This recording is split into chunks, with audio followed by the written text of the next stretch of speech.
L'ennemi utilise puissamment la musique aujourd'hui pour rendre impurs les enfants de Dieu. Et pour conforter ce message que j'avais reçu en venant, je suis arrivé à l'aéroport, j'ai vu des jeunes filles très mal habillées, avec des pantalons déchirés, avec des polos. Elles étaient là en train d'attendre une star. Et quand on est descendu, on a vu plein de gens en train de célébrer une star qui était venue avec nous.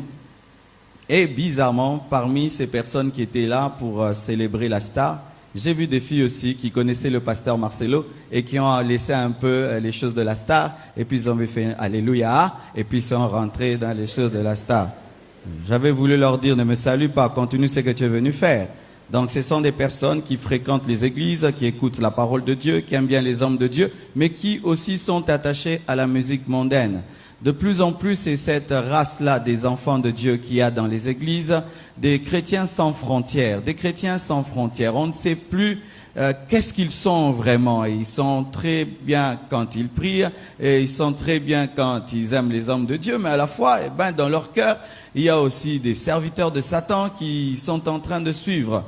Et c'est ça vraiment l'église actuelle, Rare, on trouve maintenant des chrétiens qui ont des frontières claires, où tu sens que le monde est de ce côté-ci et sa vie est de l'autre côté. Il y a toujours des chrétiens qui, quelque part, sont dans une compromission. Et de plus en plus, il y a des chrétiens qui sont compromis dans le domaine de la musique.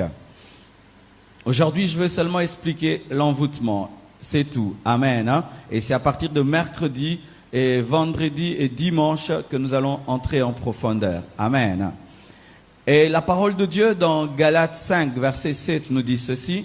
Vous courriez bien qui vous a arrêté pour vous empêcher d'obéir à la vérité. Cette influence ne vient pas de celui qui vous appelle. Un peu de levain fait lever toute la pâte. Dans d'autres versions, au lieu de dire qui vous a arrêté, la Bible dit qui vous a ensorcelé. Paul dit qui vous a ensorcelé. Et c'est terrible pour un prédicateur de la grâce de prétendre que des chrétiens ont été ensorcelés. Galates, c'est une épître écrite à des chrétiens. Et il dit qui vous a envoûté, qui vous a ensorcelé pour vous empêcher d'obéir à la vérité parce que les chrétiens de Galates étaient tombés sous la loi. Ils avaient cru en la grâce de Dieu qui s'obtient par la foi, mais il y a eu des faux docteurs qui sont venus les enseigner le salut par les œuvres. Et ils sont retombés sous la loi et Paul appelle cela un envoûtement, il appelle cela un ensorcellement. Et voici la définition qu'il donne de l'envoûtement. Il dit, cette influence ne vient pas de celui qui vous appelle. L'envoûtement, c'est une influence. Amen. Hein? C'est une influence qui ne vient pas de Dieu. C'est ça, l'envoûtement. Une influence qui ne vient pas de Dieu. Et lorsque nous parlons de l'envoûtement par la musique, nous parlons d'une mauvaise influence qui ne vient pas de Dieu. C'est-à-dire cette musique que tu entends, cette chanson que tu aimes, cette star que tu écoutes, derrière elle, il y a une influence qui ne vient pas de Dieu. Nous allons parler de cette influence qui ne vient pas de Dieu. Et comme pour les Galates, pour eux, ça les a amenés à quitter la grâce pour tomber dans la loi. Mais pour beaucoup de chrétiens, ça les pousse à l'impudicité, ça les pousse à l'ivrognerie, ça les pousse à la mondanité. Et dans 2 Corinthiens 4, verset 3 jusqu'au verset 4, Paul dit encore, si notre évangile est encore voilé, il est voilé pour ceux qui périssent, pour les incrédules dont le Dieu de ce siècle, et nous connaissons tous le Dieu de ce siècle, Satan, a aveuglé l'intelligence afin qu'ils ne vise pas briller la splendeur de l'évangile de la gloire de Christ qui est l'image de Dieu. Lorsqu'on prêche la parole de Dieu est comme une lampe, la parole de Dieu est comme une lumière. Mais lorsque quelqu'un ne connaît pas Dieu, lorsque la parole de Dieu est prêchée, la personne a un voile. Et ce voile est déposé par le diable au niveau de son intelligence spirituelle pour que malgré qu'il entend, qu'il ne puisse pas comprendre. Amen. Et de la même manière, la musique mondaine influence aussi ton intelligence spirituelle pour t'empêcher de voir. Et plein de gens refusent de croire en Jésus-Christ parce que par la musique mondaine, le prince de ce siècle, Satan, les a aveuglés. Il a posé au niveau de leur intelligence une... Je fais un album. Le premier album, je chante le monde. Les autres, Jésus. Vous allez prendre ça? Non. Vous avez dit non. Ne suivez pas mon premier album. La première chanson, c'était quand même j'ai péché, mais les autres, suivez-moi. Vous allez tout jeter en bloc. Mais pourquoi pour eux? S'ils chantent une fois pour Dieu et le reste, c'est le monde. Alors comme quand même elle a chanté pour Dieu, je commence même à écouter ce qu'elle chante pour le monde. C'est ça le piège du diable.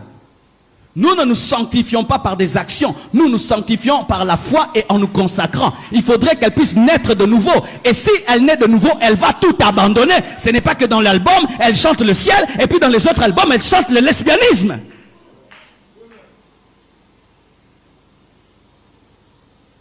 Amen. Envoûter, c'est téléguider, c'est persuader, c'est empêcher de réfléchir, c'est aveugler, c'est mettre sous une voûte, envoûter. C'est comme là, il y a une voûte ici. Alors vous voyez comme il y a une voûte ici, je ne vois pas ce qui est de l'autre côté. Là, il n'y a pas de voûte, mais je peux voir ces tôles. Et comme ici il y a une voûte, je ne vois que la voûte. C'est ça, envoûter quelqu'un. C'est te mettre dans une prison. Tu penses que tu es libre alors que tu es prisonnier. C'est limiter ta réflexion, limiter tes pensées, t'amener à croire des choses et tu penses qu'elles sont bonnes alors qu'elles sont mauvaises. C'est ça, envoûter. Ce n'est que la musique, ce sont des notes. Des notes. Rien que pour l'œuvre de Dieu. Pendant que je parle ici, je vous communique pas que les paroles, je vous communique mon intimité avec Dieu. Et vous ne pouvez pas dire, moi ce prédicateur, je m'occupe pas de sa vie. Même s'il craint pas Dieu, même s'il a divorcé, moi je l'écoute. Est-ce que vous faites cela? Pourquoi alors pour la musique, vous ne suivez pas leur vie? Il faut suivre aussi leur vie. Pourquoi vous mettez de côté leur vie et leur musique? Si sa musique est bonne, sa vie ne me concerne pas. Pourquoi pour nous alors? Pour nous écouter, vous devez vous devez suivre nos vies. C'est un envoûtement. Vous êtes dur avec les hommes de Dieu, mais vous n'êtes pas dur avec des païens qui sont en train de travailler à vous envoûter. Vous, vraiment, je ne vous comprends pas. Comment tu peux être chrétien quand on t'appelle? C'est Titanic qui chante. Tu veux mourir aussi? Comment qu'on peut t'appeler? C'est une musique satanique qui chante. Est-ce qu'on peut imposer son musulman? On peut imposer son musulman? On peut imposer la musique chrétienne à un musulman? Pourquoi vous, on vous impose des musiques? Oui, un chrétien doit être têtu. Tu dois apprendre à t'imposer, à imposer ta sanctification, à imposer ta foi. Et moi, ton pasteur, je viens à ta fête. Qu'est-ce qu'il y a? La musique mondaine. C'est pourquoi je ne vais pas aux fêtes. Pour ne pas être déçu. De peur de commencer à prêcher.